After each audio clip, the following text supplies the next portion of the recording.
அந்த ஜாதியை தான் நம்புறேன். முதல் ஜாதி ஏழை ஜாதி, இரண்டாவது ஜாதி பெண்கள் ஜாதி, மூன்றாவது ஜாதி விவசாயிகள் ஜாதி, நான்காவது ஜாதி இளைஞர்கள் ஜாதி. பிரதமர் அவர்கள் நம்பக்கூடிய ஜாதி என்பது 4 ஜாதி மட்டும்தான். இதுல ஏழை ஜாதி என்கின்ற ஜாதி இருக்கக்கூடாது என்று பாரத பிரதமர் நரேந்திர மோடி அவர்கள் நினைக்கிறார்.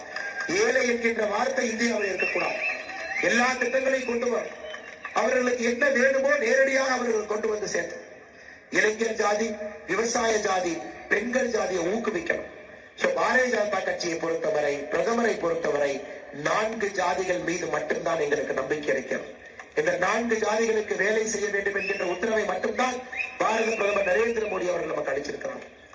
நம்முடைய முதலமைச்சர் ஸ்டாலின் அவர்கள் ஆட்சிக்கு வரும் பொழுது தமிழகத்தை நம்பர் 1 மாத்துறேன்னு சொன்னார். நீங்க எல்லாம் கவனிச்சிருப்பீங்க. எனக்கு அப்பவே பயம். ஏன்னா நம்முடைய முதலமைச்சருக்கு அப்பப்ப